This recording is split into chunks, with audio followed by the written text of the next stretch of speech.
দর্শক, দুর্গাপুজোর মহাষষ্ঠী মানেই আবেগ, আনন্দ আর নতুন গল্পের শুরু। আর ঠিক সেই মহাষষ্ঠীতেই পুজো মণ্ডপে একসঙ্গে ধরা দিল সকলের প্রিয় জুটি আয়ুষ্মান আর কুসুম। ডাকের তালে আলোর রোশনিতে যেন মুহূর্তেই বদলে গেল চারপাশের পরিবেশ। মেগা স্কোয়ারে এই প্রথমবার এলো কুসুম। সবকিছুই তার কাছে নতুন, অচেনা, কিন্তু পাশে ছিল আয়ুষ্মান, যে এখানে বহুবার এসেছে। তার প্রতিটা মুহূর্ত আয়ুষ্মান হয়ে উঠল কুসুমের গাইড, বন্ধু আর ভরসা। দুজনে সেখানে এসে আড্ডায় মেতে উঠল, হাসি ঠাট্টায় ভরে উঠল পুজো মণ্ডপ।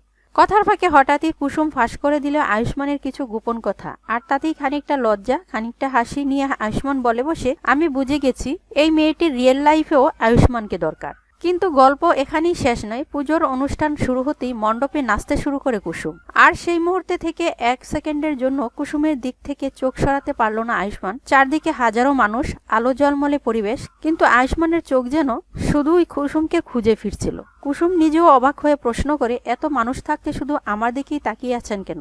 আর আয়ুষ্মানের জবাব, আমার চোখ সবসময় কুসুমের দিকেই থাকে, অন্যদিকে চোখ যাওয়ার প্রশ্নই ওঠে না। এই কথাগুলো কি শুধুই অভিনয়ের অংশ, নাকি এর আড়ালেই লুকিয়ে আছে বাস্তব জীবনের না বলা কিছু অনুভূতি? তাহলে প্রশ্ন একটাই, আয়ুষ্মান আর কুসুম কি শুধু পর্দার জুটি, নাকি রিয়েল লাইফেও তাদের সম্পর্ক নতুন মোড় নিতে চলেছে? তাহলে দর্শক, আপনারা কি মনে করেন? কমেন্ট বক্সে কমেন্ট করে জানাতে ভুলবেন না। আর এমনই সিরিয়াল আপডেট ও এক্সক্লুসিভ গল্প পেতে চ্যানেলটিকে সাবস্ক্রাইব করে রাখুন। ভিডিওটি ভালো লাগলে অবশ্যই একটি লাইক দিবেন। ভিডিওটি শেষ পর্যন্ত দেখার জন্য অসংখ্য ধন্যবাদ।